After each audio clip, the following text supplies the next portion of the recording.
정상적인 사람이 아닌 것 같죠. 이런데 어떻게 하나님을 원망하지 않고 그럴 수가 있을까요?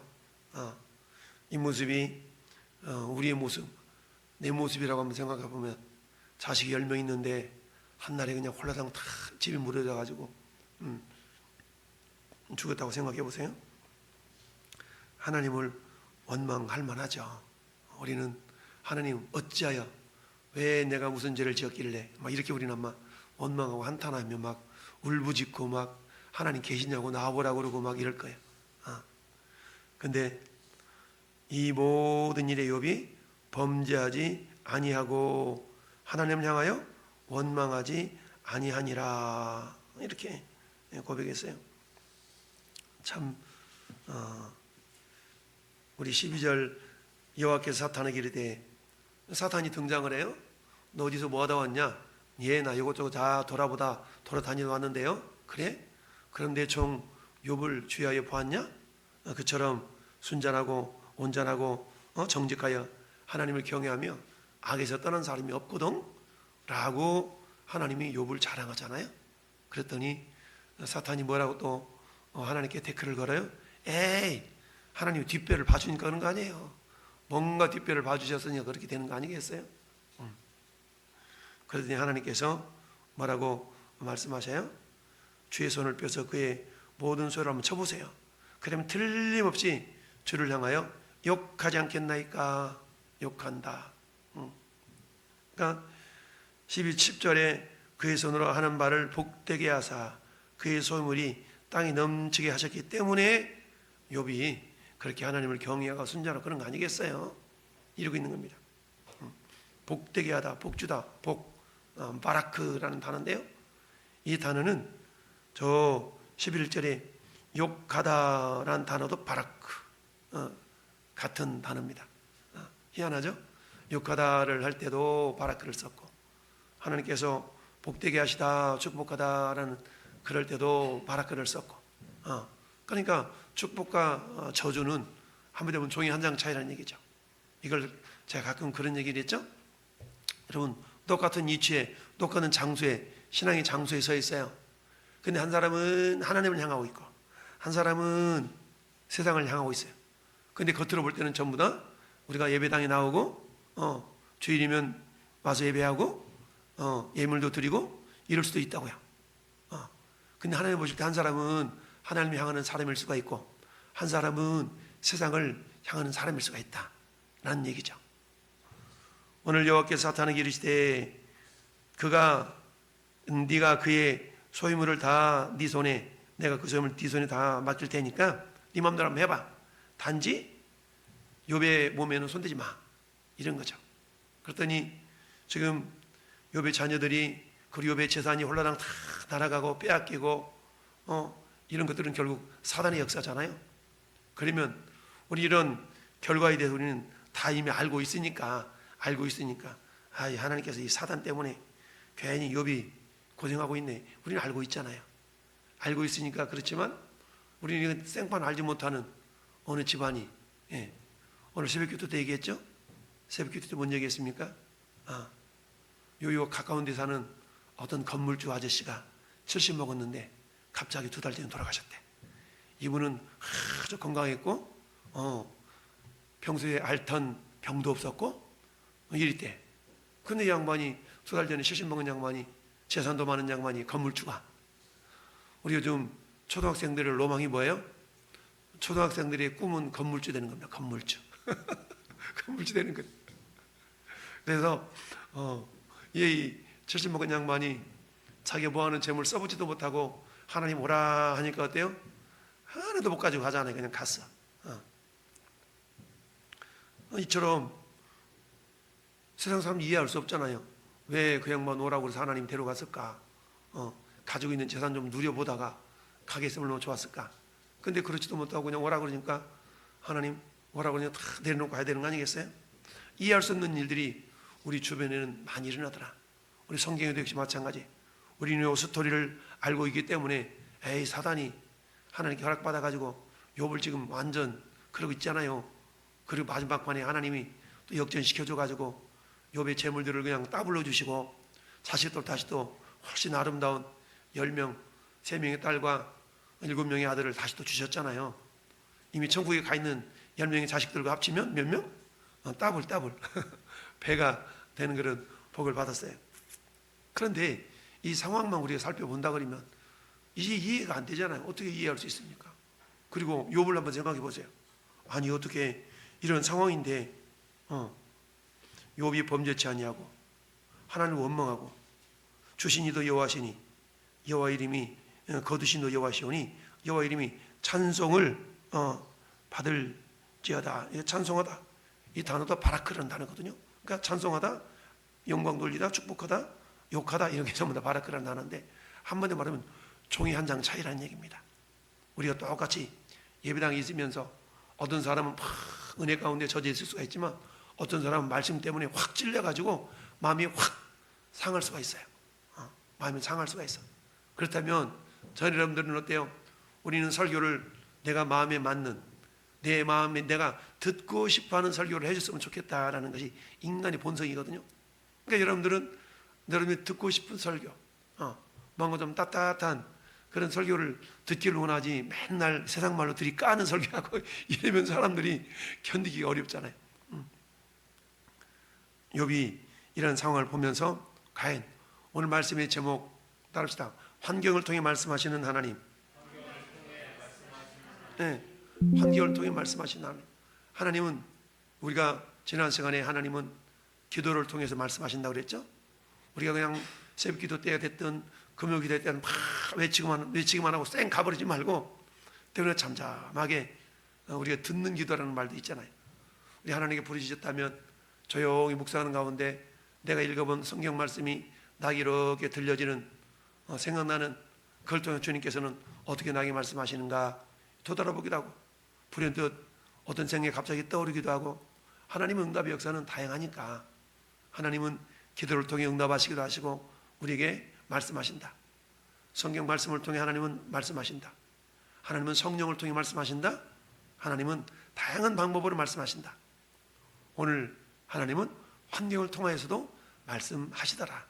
그렇다면 오늘 욥이 경험한 이 욥을 통해서 하나님께서는 욥에게 무슨 말씀하시려고 이렇게 욥에게 고난을 주셨을까요? 욥의 입장에서 본다 그러면 저 같았으면 그랬을 것 같아요. 하나님이 어째 이런 일이 그래서 막 하나님한테 여러분 우리는 11월 1일부터 21일 동안 다니엘 기도회를 참여하는데 그 다니엘 기도회 간증의 주인공들 강사들로 나오신 그런 분들을 보면은 대부분 험난한 경험들을 많이들 하셨잖아요. 그 경험들을 통해서 한때는 하나님을 막 원망하다가 다시 믿음을 이렇게 회복해서 하나님을 바라보고 그것을 역경과 시련을 이겨낸 그런 사람들이 강사로 나오는 경우가 많죠. 오늘 욥 하나님을 욕하지 않고 하나님을 원망하지 않고 범죄치 아니했다라고 오늘 이렇게 22절은 결론을 맺고 있습니다. 자, 오늘 우리 읽어본 이 본문을 통하여서 우리가 한번 읽어보면 자, 요절 지난주까지는 8장 47절이 했는데 5장 19절 시작.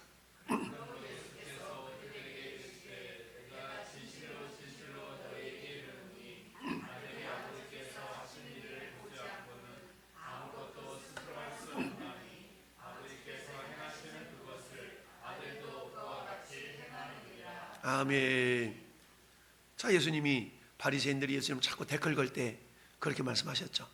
나는 아버지께서 나와 함께 하시고 아버지가 하시는 것을 나는 보고 아버지 행하라는 대로 행하고 있다 라는 말씀을 자주 하셨죠. 예수께서 그들에게 이르시되 내가 진실로 진실로 너희에게 이르노니 아들이 아버지께서 하신 일을 보지 않고는 아무것도 스스로 할 수 없나니 아버지께서 행하시는 그것을 아들도 그와 같이 행하느니라. 그러니까 예수님은 철저하게 성부 하나님이 행하셨던 것을 보시고 그대로 행하시는 분이다 라는 것을 우리에게 말씀하고 있어요. 엔터 눌러보세요. 자, 같이 읽습니다. 성령님은 성경과 기도와 그리고 환경을 통해서 우리에게 말씀하시거나 하나님 아버지의 주십니다. 예수님은 환경을 통해 하나님이 자신에게 무엇을 하기 원하시는지를 아셨습니다. 이것이 예수님이 그의 삶을 향한 아버지의 뜻을 찾으신 방법입니다. 이 과정을 요한복음 5장 17절, 19절, 20절에서 설명하셨습니다. 아멘. 자, 성령님은 성경을 통해서, 기도를 통해서, 그리고 환경을 통해 우리에게 말씀하시거나 하나님 뜻을 이렇게 보여주신다는 얘기입니다. 근데 어때요? 그런 것들을 깨닫는 자가 있고 깨닫지 못하는 자가 있고, 예수님을 알지 못하는 자들은 아예 그런 것을 생각할 겨를도 없지만, 예수를 믿는 저와 여러분들조차도 역시 마찬가지죠. 하나님이 환경을 통해서 나에게 혹은 우리 교회에, 우리에게, 우리 가정에 무엇라고 말씀하시는가를 민감하게 우리가 생각해 볼 수 있어야 되는데, 근데 그 부분이 쉽지가 않다. 자, 그러면 예수님께서는 어떻게 요한복음 5장 17절, 19절, 20절을 통해서 말씀하셨는가? 17절 같이 읽어볼까요? 예수께서 그들에게 이르시되 네 아버지께서 이제까지 일하시니 나도 일한다 하시매. 아멘. 아버지께서 지금까지 일하신다. 하나님 지금도 일하고 계시잖아요. 여러분, 우리 하나님 능력의 말씀으로 만물을 붙들고 계신다. 해와 달과 별이 부딪히지 않고 땅이 떨어지지 않고 지금도 이렇게 시간이 되면 해가 뜨고 해가 지고 달이 뜨고 달이 지고, 이 모든 것들은 뭐예요? 능력의 말씀으로 만물을 붙들고 계시기 때문에 그렇다. 할렐루야. 이처럼 하나님이 지금도 일하고 계시죠. 하나님은 지금도 어때요? 여러분, 사람이 결혼해서 남자와 여자가 서로 정자와 난자가 만나서 생명 잉태하는 모든 과정, 저절로 되는 것이 아니라 하나님의 간섭하심 속에서 이 모든 것들이 이루어지죠. 여전히 하나님 일하고 계신다는 얘기입니다. 단지 그것을 하나님이 일하시는 것을 우리가 느끼지 못하기 때문이죠. 19절 같이 볼까요? 그러므로 예수께서 그들에게 이르시되 내가 진실로 진실로 너에게 이르노니 아들이 아버지께서 하신 일을 보지 않고는 아무것도 스스로 할 수 없나니 행하시는 것을 아들도 그와 같이 행하느니라. 아멘. 그러니까 17절에서 예수께서 그들에게 말씀하시기를 아버지께서 이제까지 일하시니까 나도 일한다. 왜? 예수님 철저하게 하나님 아버지의 모습을 보시고 그대로 주님이 예수님도 따라하시기 때문이죠. 그러면서 20절에는 아버지께서 아들을 사랑하사 자기 행하시는 것을 다 아들에게 뭐 하시고? 보이시고 또 그보다 큰 일을 보이사 너희로 놀랍게 여기게 하시리라. 예수님은 아버지가 이런 환경을 통해서 무엇을 하시려고 하는가라는 것을 주님이 알고 계시죠. 그러니까 예수님은 어떤 환경 가운데 어때요? 아버지께도 그 환경을 통해서 무엇을 하시려고 하시는가를 알았기 때문에 거기에 맞추셔서 행동하시고 이렇게 움직이셨던 걸 볼 수가 있습니다. 자, 이어서 우리 한번 읽어보면 예수님은 항상 하나님이 역사하고 계신 곳을 찾으셨고 하나님께 동참하셨습니다. 아버지 하나님은 예수님을 사랑하셨고 그분에게 자신이 하고 계신 것을 다 보이셨습니다. 예수님은 무엇을 할까 추측할 필요가 없으셨습니다. 예수님은 아버지를 위해서 무엇을 할까 상상할 필요가 없으셨습니다. 예수님은 그의 주위에서 무엇을 하시는지 주목하여 보고 자신의 삶을 거기에다가 올려놓으셨습니다. 그러면 하나님이 예수님을 통해서 자신의 목적을 이루실 수가 있었습니다. 아멘. 우리 일례로 우리가 오병이의 이적을 통해서 할 수 있죠. 여러분, 예수님 말씀하시는데 수많은 무리들과 몰려왔잖아요. 근데 때가 되니까 때가 되면 당연히 배가 고프겠죠. 근데 그 모습을 누가 보셨어요? 아버지 하나님이 보고 계셨죠. 그러니까 아버지 하나님을 보고 계셨고 예수님은 그런 상황 가운데서 예수님은 곧 누구의 마음을 품었어요? 아버지의 마음을 품었죠. 그러니까 예수님이 아버지 입장에서 그 지금 환경 상황을 바라보고 계셨던 겁니다. 그러니까 빌립에게 야, 너에게 떡이 좀 얼마 있냐? 라고 주님이 빌립을 시험하시고자 이렇게 물어보셨던 거죠. 그것은 결국 뭡니까?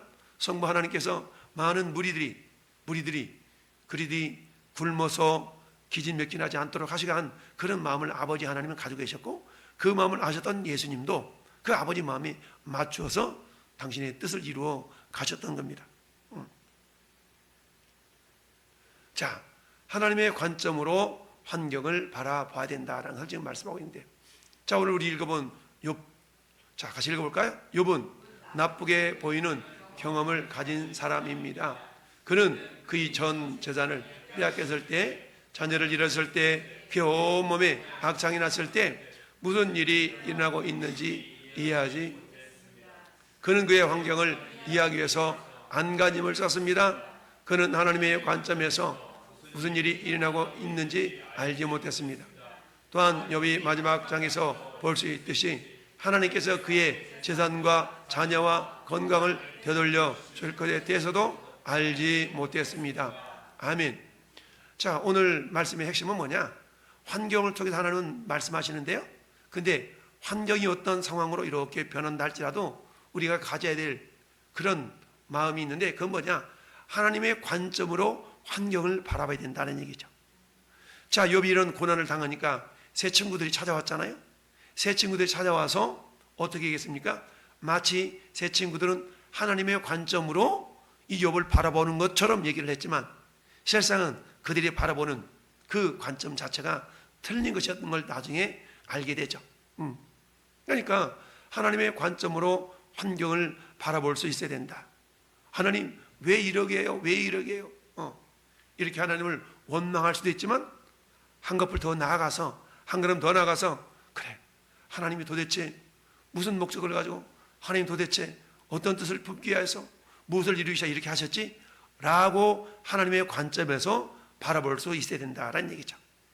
근데 이것은 쉬운 일이 아니죠. 막상 우리가 욥처럼 그런 일을 당한다고 생각해 보세요. 그게 맨정신으로 그게 되겠습니까? 되지 않죠. 그러니까 이것은 어때요? 평상시에 모든 상황 형편을 하나님의 관점에서 바라볼 수 있는 연습, 훈련이 필요한 겁니다. 하나님 환경을 통해서 나에게 또는 우리 가정에 무엇을 하기를 원하시지? 라는 연습과 훈련들이 계속 되어질 때 우리는 하나님의 시선으로 환경을, 하나님의 시선으로 문제를 바라볼 수 있는 그런 영적인 안목이 길러지게 된다는 사실입니다. 네. 자, 같이 읽어봅니다. 욥의 친구들은 자신들이 하나님의 관점을 가지고 있다고 생각하고 욥에게 죄를 고백하라고 충고했습니다. 그러나 욥은 그의 삶에서 고백해야 할 불의한 일을 찾지를 못했습니다. 가혹하거나 어려운 자신의 환경을 이해하는 데는 하나님의 관점에서 보는 것이 필수적입니다. 환경에 빠져서 하나님을 바라보면 하나님에 대한 삐뚤어진 이해를 갖게 됩니다.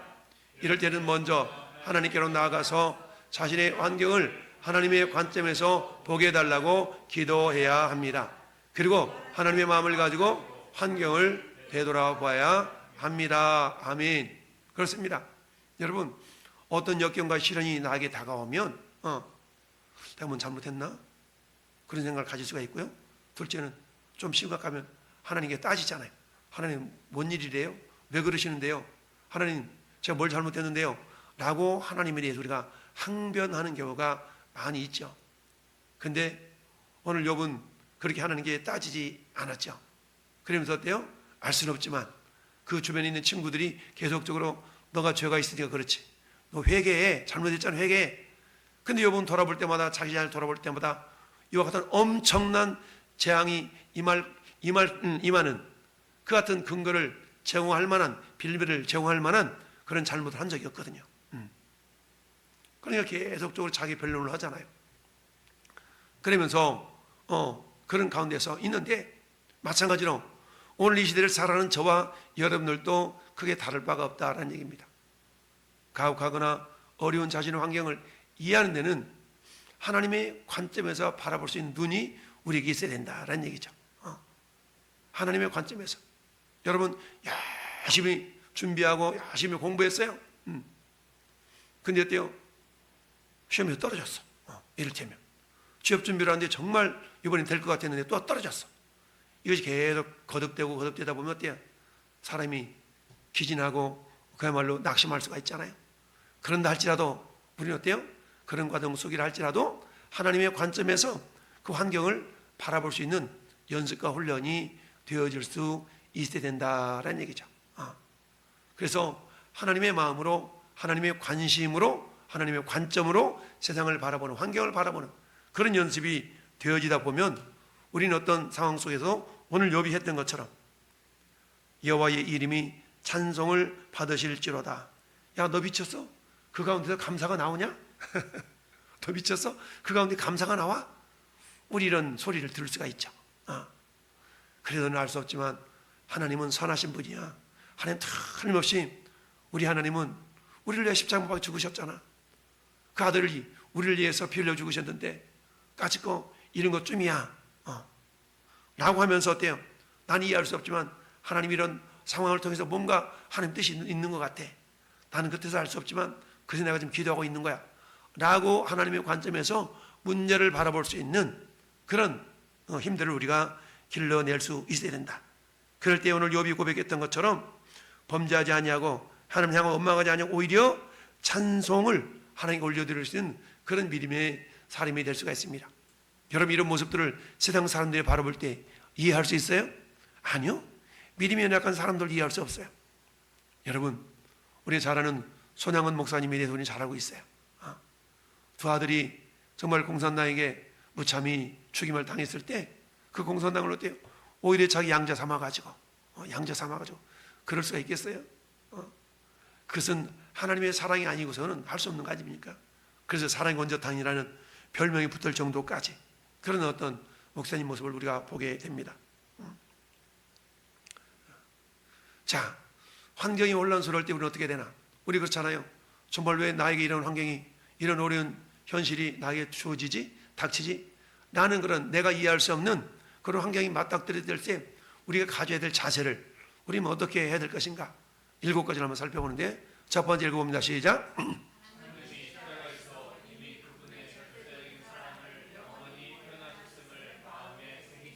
아멘. 하나님이 십자가에서 이미 그분의 절대적인 사랑을 영원히 표현하셨음을 마음에 새기십시오. 여러분 로마서 5장 8절 우리가 아직 죄인 되었을 때 그리스도께서 우리를 위하여 십자가에 못 박혀 죽으심으로 하나님께서 우리에 대한 자기의 사랑을 확증하셨다라고 그랬잖아요. 우리가 예수 믿기 이전에도 이미 예수님은 우리를 위하여 십자가에 못 박혀 죽으셨고 우리가 죄인 되었던 그 죄값을 해결하시려고 십자가에 죽으셨다. 근데 그 예수님의 보혈의 능력과 보혈의 효력은 영원하다. 할렐루야. 그러니까 하나님께서 십자가 이미 그분의 절대적인 사랑을 그 아들을 통하여서 우리에게 보여주셨음을 우리는 어때? 마음에 새길 수 있어야 된다는 얘기죠. 근데 그 사랑은 변한다 안 변한다? 변하지 않는다는 얘기죠. 그 사랑은 변함이 없다라는 것을 우리가 인정하고 받아들일 수 있어야 된다는 얘기죠. 그러니까 우리가 어떤 어려움을 당하면 하나님 나를 향한 사랑이 식었는가 봐. 하나님 사랑이 변했는가 봐. 인간의 사랑은 변하지만 하나님의 사랑은 우리를 향한 하나님의 사랑은 변함이 없다라는 것을 우리가 신뢰하고 확신할 수 있어야 된다. 할렐루야. 두 번째 시작.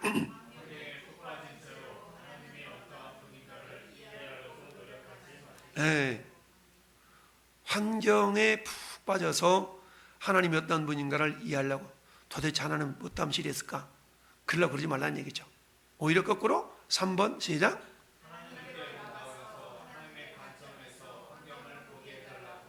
예, 예. 내가 어떤 환경에 빠져서 그냥 그 환경 상태에서 뭐라고 하면 아 목사님 내버려 두세요. 좀 내버려 둬요. 목사님 내 맘 알아요. 이러면서 그러지 말고 그걸 벗어나서 하나님께 나와가지고 하나님 저는 알 수 없지만 정말 하나님의 관점에서 이 상황을 제가 파악할 수 있도록 주님 저에게 은혜를 주시고 믿음을 주옵소서. 이렇게 해서 의인은 7번 넘어져도 다시 8번째 일어설 수 있는 그런 믿음의 자세가 우리에게 필요하다는 얘기입니다. 여러분 마귀 사단은요 갈수록 강도가 심해지잖아요. 처음엔 욥의 주변을 치더니 이제는 욥을 막 치잖아요. 우리 신앙생활이 만만하지 않다. 우리 신앙생활은요 만만하지 않은 겁니다. 그야말로 우리가 세상말로 목숨 걸고 신앙생활을 하지 않는다면 우리는 어리버리 믿음을 다 까먹을 수 있어요. 우리 이런 것들을 여러분 코로나 3년 동안 우리 경험했잖아요. 코로나 3년 동안 경험했어. 일순간에 예배가 정지당하고 집회가 정지당하고 이런 거 우리는 다 경험했잖아요. 여러분 마스크 한 장에 5,000원씩 하던 그런 시절이 있었어요. 그랬던 그 마스크가 지금 100원이면 돼. 정말 참 그런 시절이 있었어요. 그때 내 믿음 지키겠노라고 나는 예배당에 나가서 예배할래. 꾸역꾸역 예배 나온 사람이 있어요? 나라에서 하라지 말라고 하니까 우리는 나라 국가 말 잘 들어야 되는 것도 애국이야. 그런 것도 믿음이 하면서 다 가정에서 터져가지고 그래서 터져가지고 믿음을 회복한 사람, 회복하지 못한 사람, 아예 믿음을 떠난 사람, 가난한 성도 된 사람 얼마나 많습니까? 통계하면 이 코로나 시대에 코로나 기간을 겪으면서 한국교회의 10% 이상이 사라졌다. 10%가 뭡니까? 20% 이상이 예배당이 다 문을 닫고 사라지는 그런 안타까운 그런 통계도 있어요. 예수님 말씀하시잖아요. 죽고자 하는 자는 살고자 하는 자는 죽는다. 그 상황 가운데서도 여러분 어때요? 꾸역꾸역 모여서 예배를 드리다가 국가로부터 제재도 당하고 벌금도 물리고 이렇게 예배를 사수하고 그야말로 핍박을 받으면서도 예배를 드렸던 교회들은 어때요? 지금 그런 교회들은 든든하게 세워져 가고 있는 걸 봅니다. 멀리 갈 것 없이 우리 내 자신의 신앙을 견져보면 알죠. 나는 어땠나를 보면 알아요. 그럼 나는 어땠는가? 나는 어땠는가? 우리가 여러분 일제시대 때에 전황 숭배하는 전황 숭배하는 그 일 때문에 교단이 나눠졌거든요. 우리는 숭배 안 했어. 우리는 절 안 했어. 이런 것 때문에 의로워가지고 막 교단이 막 나눠지고 그랬어요. 자, 하나님께로 나가서 하나님의 관점으로 환경을 바라볼 수 있는 눈이 저와 여러분에게 열리기를 바랍니다. 네 번째 시작.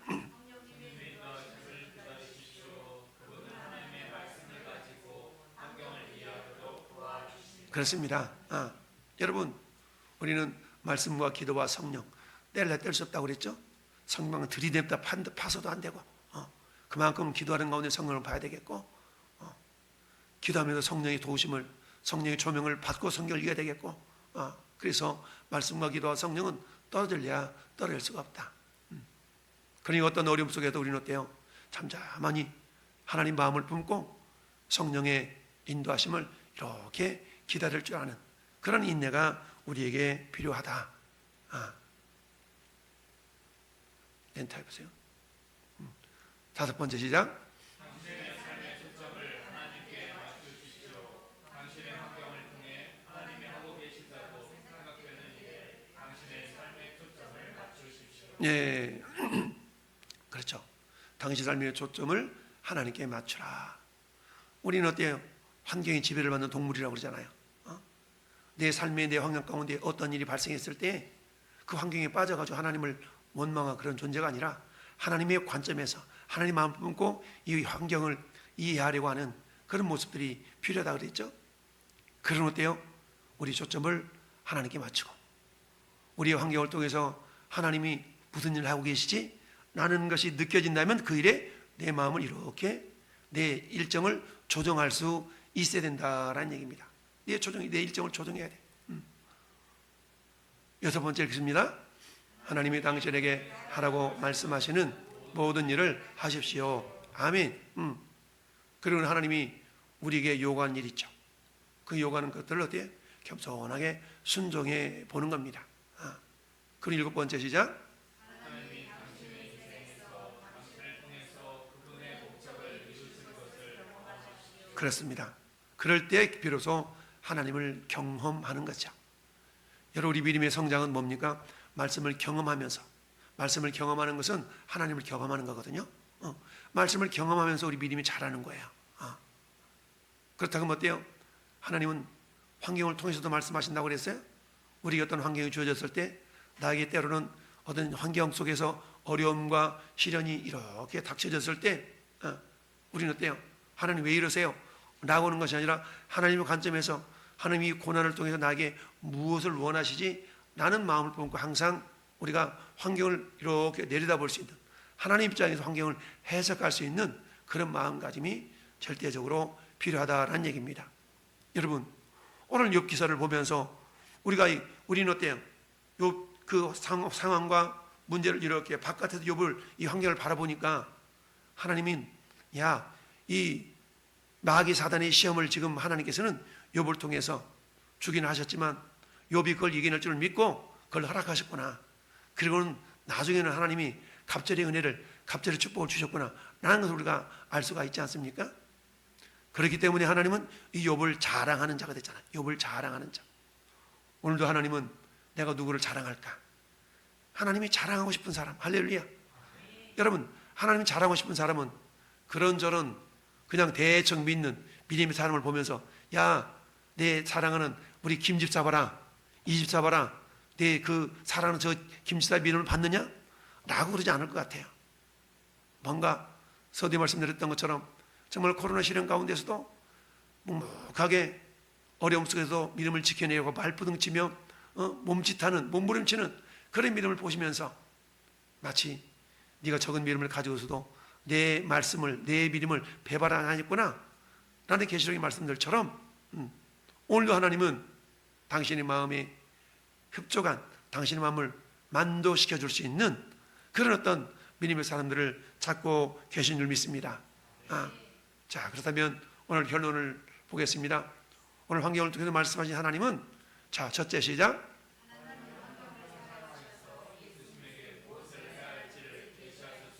그렇습니다. 하나님은 환경을 사용하셔서 예수님에게 무엇을 해야 할지를 제시하셨어요. 마찬가지.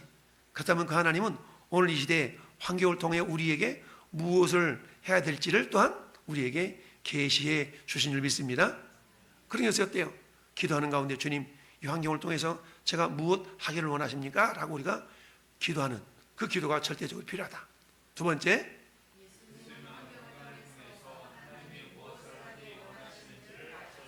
아멘. 왜요? 철저하게 아버지의 마음을 품었기 때문에 그게 가능했다. 우리 역시 마찬가지. 우리가 너희 안에 이 마음을 품으다 곧 그리스도 예수의 마음이니 우리가 예수의 마음을 품고 환경을 바라볼 수 있어야 된다라는 얘기죠. 세 번째,